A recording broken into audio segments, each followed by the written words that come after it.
Namaste bachcho. I hope all of you are fit and fine. Okay, so the today's topic that we are going to discuss is mean value or the average value of alternating current.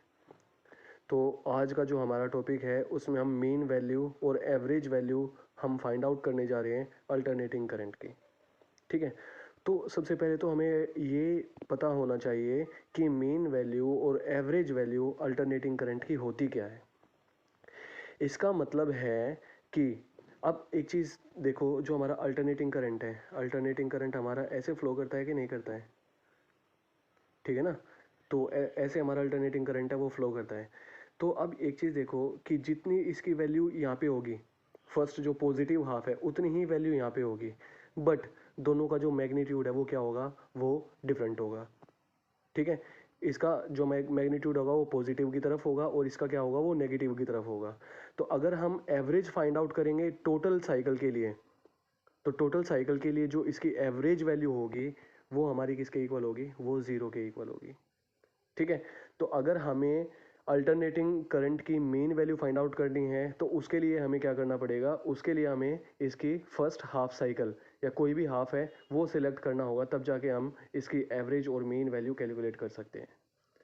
तो जो main value और average value होती है किसी भी AC current की, मतलब alternating current की जो हमारी मेन वैल्यू होती है और जो एवरेज वैल्यू होती है, तो वो हम कहाँ पे करेंगे, वो किसी भी हाफ ऑफ द साइकिल, ये मान लीजिए ये हमारी पूरी की पूरी साइकिल है, या तो हम ये हाफ लेंगे या हम ये हाफ कंसिडर करेंगे, तो किसी एक हाफ में हम इसकी वैल्यू को कंसिडर करेंगे। ठीक है, तो इसका मतलब क्या है, इसका मतलब है कि जो हमारा अल्टरनेटिंग करंट है ना, तो जितना टाइम वो फर्स्ट हाफ में लेगा उतने टाइम में जितनी वैल्यू चार्ज की, जितनी वैल्यू चार्ज की ये प्रोड्यूस करेगा या ये सेंड करेगा, ठीक है, उतनी ही वैल्यू, उतनी ही वैल्यू चार्ज की इतने ही टाइम पीरियड में हमारा जो हमारा स्टेडी करंट होता है वो भी उतनी ही अमाउंट ऑफ चार्ज है वो सेंड करेगा। तो ये वैल्यू, ये मीनिंग है हमारा मेन वैल्यू और average value of alternating current का। ठीक है, तो अब हमें पता है कि अब हम इसका डेरिवेशन करने जा रहे हैं स्टूडेंट्स, तो प्लीज़ ध्यान से देखना इसको। अब हमें पता है कि जो हमारा करंट होता है ना, वो करंट किसके इक्वल होता है, I is equal to I naught sine omega T के इक्वल होता है। ठीक है, ये हमारा इसके इक्वल होता है। और हमें पता है कि जो हमारा करंट होता है वो किसके इक्वल होता है, वो D Q by D T के इक्वल होता है। ठीक है, तो अब हमें क्या निकालना है, अब हमें चार्ज की वैल्यू फाइंड आउट करनी है कि जो हमारा अल्टरनेटिंग करंट है वो कितना चार्ज देगा first half of the cycle में। ठीक है, तो यहाँ से हम क्या निकाल लेंगे, यहाँ से डी क्यू की वैल्यू निकाल लेंगे, तो डी क्यू हमारा किसके इक्वल हो जाएगा, आई इंटू डी टी के इक्वल हो जाएगा। और हमें पता है कि जो हमारा आई की वैल्यू है वो किसके इक्वल है, वो हमारी आई नोट साइन ओमेगा टी के इक्वल है इंटू डी टी। अब हमें टोटल वैल्यू फाइंड आउट करनी है चार्ज की, कि कितना चार्ज सेंड किया है टी बाई टू में। तो हमें क्या करना होगा, हमें इसको इंटीग्रेट करना होगा। ठीक है, हमें क्या करना होगा, इसको इंटीग्रेट करना होगा। और यहाँ पे जो हमारा टाइम, यहाँ डी टी के हमारा, ये हमारा टाइम को रिप्रेजेंट करेगा। तो जो हमारा टाइम है वो कहाँ से रिप्रेजेंट कर रहा है, यहाँ से देखो कि जो हमारा टाइम है वो यहाँ से लेके यहाँ तक वेरी करेगा ना, तो यहाँ पे ज़ीरो होता है और ये कितना होता है, ये हमारा टी बाई टू होता है। और यहाँ पे जो हमारा टाइम होता है वो हमारा टी होता है, जिसको हम टाइम पीरियड बोलते हैं, time taken to complete one cycle. Okay, तो यहाँ से हम इसकी जो लिमिट्स होंगी वो ज़ीरो से लेके टी बाई टू होंगी। ठीक है, अब हमें पता है कि जो आई नोट है वो क्या है, वो कॉमन टर्म है। ठीक है, क्योंकि इसमें जो वेरिएबल है, हम जो इंटीग्रेशन करने जा रहे हैं वो हम वेरिएबल टर्म का इंटीग्रेशन करने जा रहे हैं। तो जो हमारे इसमें वेरिएबल है ना वो हमारा टाइम वेरिएबल है। ठीक है, तो अब डी क्यू का जो इंटीग्रेशन होगा वो किसके इक्वल हो जाएगा, वो हमारा क्यू के इक्वल हो जाएगा।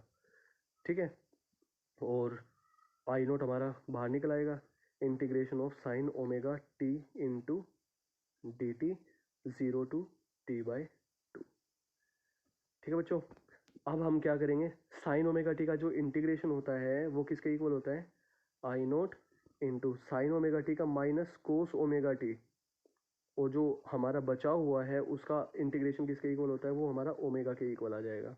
और जो हमारी लिमिट्स है वो zero to T by two है। ठीक है बच्चों, अब हम क्या करेंगे, अब हम इसको सोल्व कर लेंगे। अब हम क्या करेंगे, माइनस आई नोट, अब हम इसकी लिमिट्स पुट करने जा रहे हैं।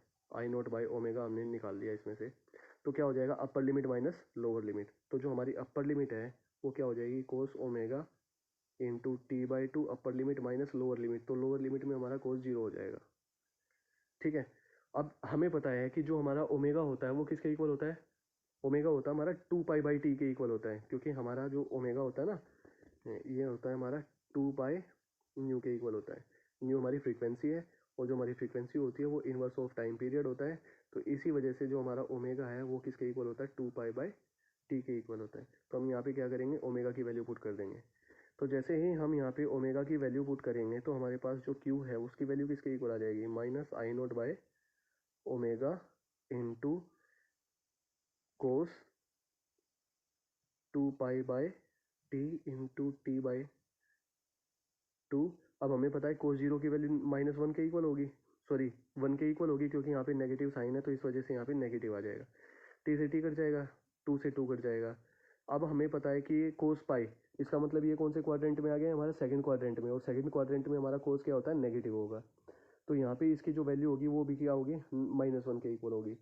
तो ये हमारा क्या हो जाएगा, आई नोट बाय ओमेगा इंटू -1 तो -1 कितना हो जाएगा, -2, और माइनस से माइनस कैंसिल आउट हो जाएगा। तो हमारे पास क्या बचेगा यहाँ पे, 2 आई नोट बाय ओमेगा। तो यहाँ से हमारे पास जो हमारा चार्ज है ना, चार्ज की वैल्यू आ जाएगी 2 आई नोट बाय ओमेगा के इक्वल आ गया हमारा। और हमें पता है कि जो हमारी एवरेज वैल्यू होती है ना AC की, जो फर्स्ट हाफ साइकिल में, वो होती है हमारी Q is equal to I M into T by two. ठीक है, ये हमारी वैल्यू होती है। तो हम क्या करेंगे, जो हमारी ये दो वैल्यूज़ है ना, हम इनको कंपेयर कर देंगे। तो जैसे हम इन जो हमारी ये दो वैल्यूज़ आई है उनको कंपेयर करेंगे तो हमारे पास क्या आ जाएगा, I M into T by two that is equal to 2 I naught by omega. ठीक है, अब हमें पता है ओमेगा की इसके इक्वल होता है 2 पाई बाई टी के इक्वल होता है। तो सबसे पहले तो हम क्या करेंगे, टी बाई टू को उस साइड में भेज देंगे। तो जैसे हम टी बाई टू को उस साइड में भेज देंगे तो हमारे पास क्या आ जाएगा, I M that is equal to 4 I naught upon omega into T. ठीक है, ये आ जाएगा। अब हम क्या करेंगे, ओमेगा की वैल्यू पुट कर देंगे जो होती है 2 पाई बाई टी। तो टी ऊपर चला जाएगा और एक टी हमारे पास यहाँ पे है, तो टी से टी कैंसिल आउट हो जाएगा, और 2 2 जा 4, ये कट गया। ठीक है, तो अब जैसे हम इसको सॉल्व करते हैं तो हमारी जो आई एम है, आई एम हमारी क्या है, ये हमारी मीन वैल्यू है।